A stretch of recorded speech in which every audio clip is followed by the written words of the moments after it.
Greetings, Dr. Mark Winton here from the University of Central Florida, Department of Criminal Justice.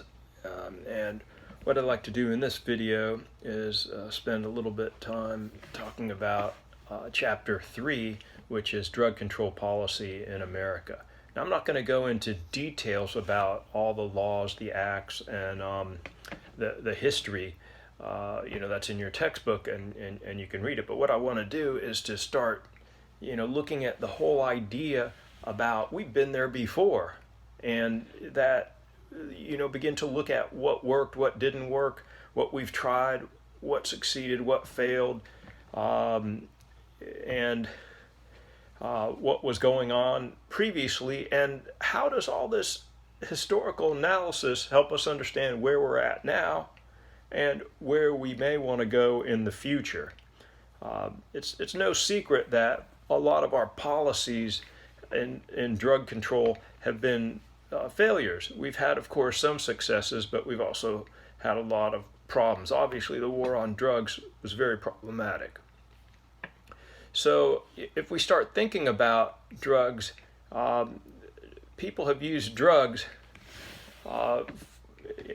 as long as there's been drugs, basically, or substances that people would take. And if you look at other cultures and you look at the historical record, drugs have been a part of cultures for many, many, many years, and they've been used for, obviously, health reasons to alleviate pain and cure diseases.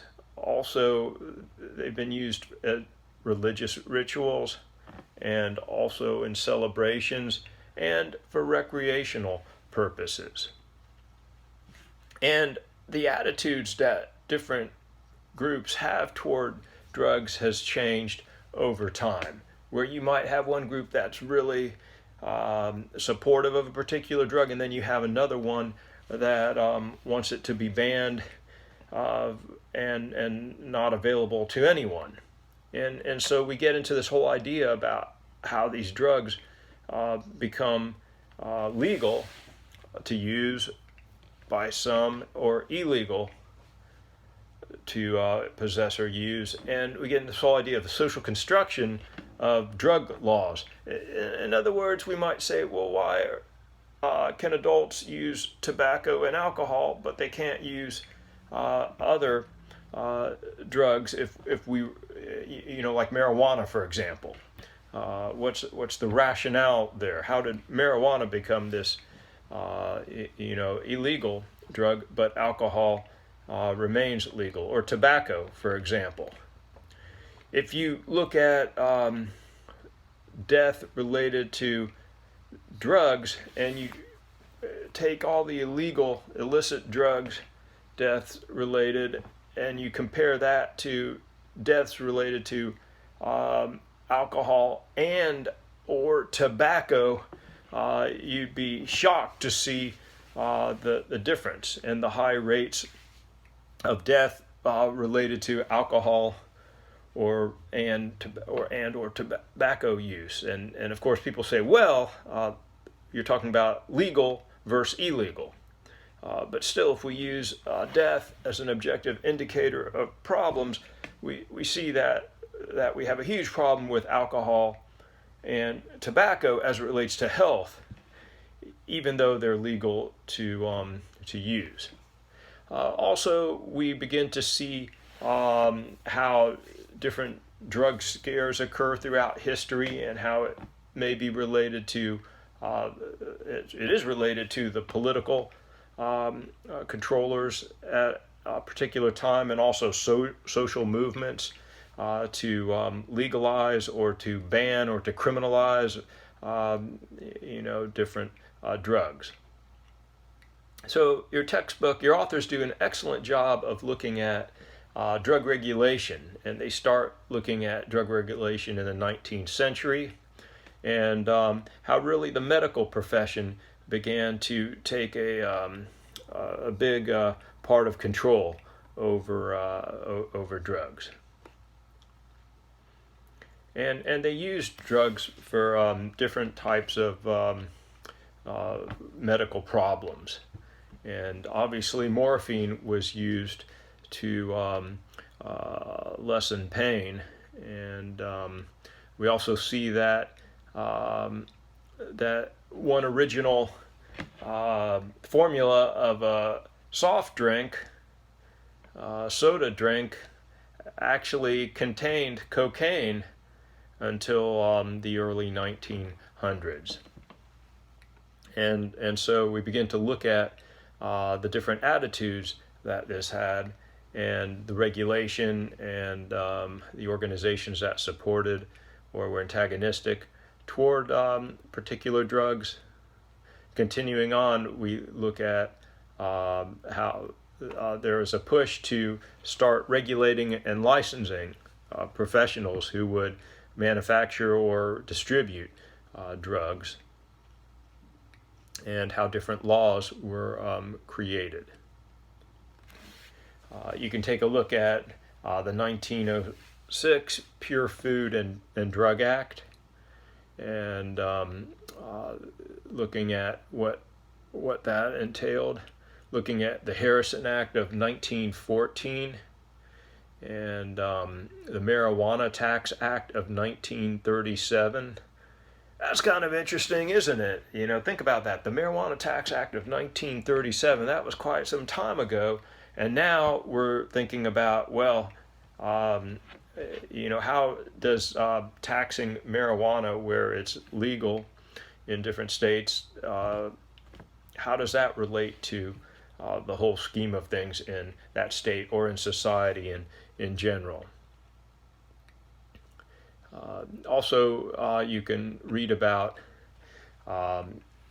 the prohibition of alcohol and what happened in that situation.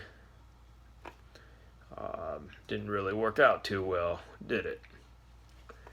And so, you know, sometimes laws are created to solve some socially defined problems by different groups, and they actually end up creating worse problems, more problems. So we always have to be careful of that as well. Then we start looking at drug rehabilitation. In the late 20th century, your authors do a superb job of looking at the history there, and more on regulation in the 1950s and into the 1960s, and how that changed as well regarding different groups using different types of drugs. 1968, President Nixon declared the war on drugs, and that's where our troubles began, some would argue. And I don't remember 1968 too well since I was relatively young, but I did grow up in the 60s near San Francisco. And I remember seeing, as a child, what was going on with different drug movements in my neighborhood. Just when I would go walk around the woods, and my friends and I would go to play sports outside and things. We saw. I remember seeing people smoking those sweet smelling cigarettes down the street. Also can remember finding on the beach used syringes, things of that nature, and then often it was just told, stay away, danger, from those situations. And it wasn't until I was older that I understood what I actually was seeing or smelling. I think I mentioned before, back in the 60s when I was a kid living in California, that the tobacco industry passed out cigarettes free of charge. And that's how I actually started smoking when I was about, 9 or 10, right? I stopped smoking cigarettes when I think I was 14 or 15, and started understanding some of the health repercussions and wanted to be involved in sports and things of that nature. And it was a peer thing too. But how did I get those cigarettes when I was 8 or 9, 10 years old? I got a packet of 5 I went down to the grocery store, walked down to the grocery store to get a candy bar, and these women had these like wooden crates with these packs of cigarettes. I think there was 5 in a pack, and they gave me cigarettes to give to my parents. And so I didn't quite make it home to my parents. And I think I told that story. My friends and I were smoking cigarettes, and we got caught, and we had to go meet with the fire department to talk about fire safety since we were using matches. So that, is a bizarre story if you ask me. I don't know. People probably say, what? It's interesting, but I'm in my late 50s, so if you are, maybe you remember this as well. If you're younger, and a lot of my students are younger than me, go ask some people that you know that are in their 50s or 60s and ask them if people used to walk around handing out these small packs of cigarettes, so try to get people to buy larger boxes and cartons and start smoking, and if they ever got that when they were kids. It's probably something a lot of people don't talk about because it's just not on their mind. Also, for better or for worse, I have a really good memory for that kind of stuff. And so, good memory, but also get easily distracted. So where was I? War on drugs, right. Okay, so you can always hear about the war on drugs in any criminal justice class and some of the problems. And you can read about the Controlled Substances Act of 1970. And this is really where there was a lot of fear that drug abuse and use was getting out of control. And Drug Enforcement Agency, the DEA, really started taking on a lot more responsibility for enforcing the laws. There's attempts to decrease the supply of drugs, but also to increase treatment, and also try to deal with some of the other social problems. And so we go through some different administrations that have different views on drugs, but we still continue to have this problem. Into the 1980s up to 2000, talking about renewed efforts at control. And, in that time period, there's a fixation on cocaine, there's fixation on crack, on meth, and then we move more recently the opioids and, the fentanyl, the oxycodone, things of that nature, OxyContin, and in the more recent years as a problem, and so and some of the designer drugs and the synthetic, and how technology has really made things much more complex for us. We also remember the Just Say No campaign, and that wasn't enough to get people to stop using drugs, and also trying to intervene in other countries that produce the drugs that were brought over illegally into the United States. So you can see some other drug abuse acts occurring in the into the 80s, and then you can see post 2001 that you begin to see that some different relationships with other countries, but also we start seeing more attention paid to the links between terrorism and drug production and distribution and laundering and things of that nature. And then your authors spend a little bit of time discussing some of the regulations that come into play in the early 2000s and up to 2012, I believe. And also they present the 5 schedules of controlled substances that were created under the Controlled Substances Act over 40 years ago. And so we can see the Schedule 1, 2, 3, 4, and 5, and how that relates to how we conceptualize the nature of drugs in our society. So where are we now?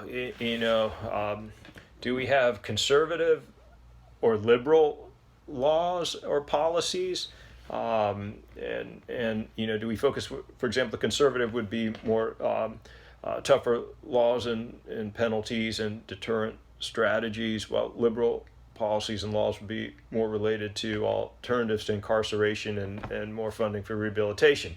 A lot of people who work in the field probably think that we need multiple approaches. There's not one approach that's going to help us here. So we run into that problem in terms of policy, what's going to work, and what works in one location may not be effective in another location, and what worked 10 years ago may not work now, and so we have to deal with a lot of situations. As far as my own use of therapy in drug prevention and drug treatment when I was a counselor, what I basically did, and I think I mentioned before, is I never really considered myself, when I was a counselor back in the 80s and the 90s, I did not consider myself to be a drug or alcohol counselor. I work primarily with violence, cases of violence, and also sex crimes. But I did have cases where drugs were part of the problem, whether someone dealing drugs, someone using drugs, someone addicted to drugs, someone who was arrested because of drug use, someone who having health problems related to drugs. What I would say is, when I worked in the field, I often work on other things, not necessarily directly the drug problem, but always had a professional or a group or a program working with the individual with their drug problem. For example, I was working with this adolescent who was using heroin, and but he was also working with a psychiatrist, a medical doctor as well, and also working with family therapists. And so we work as a team, a team approach. Sometimes we bring in a probation officer as well to work with. And I think that's so important to realize, is that if we're going to solve these problems related to illegal drug use, we really need a team approach, and we need to have multiple interventions, and we need to use the right intervention. We'll talk about that much later on when we get to treatment, but I'm already jumping into 8-9 chapters down the road. But I want you to think about how all this relates to a system of interrelated parts, how things work and don't work, and really become a critical analyst of the drug laws and the effects, both intended and unintended consequences of these. And this wraps up this video. Thank you.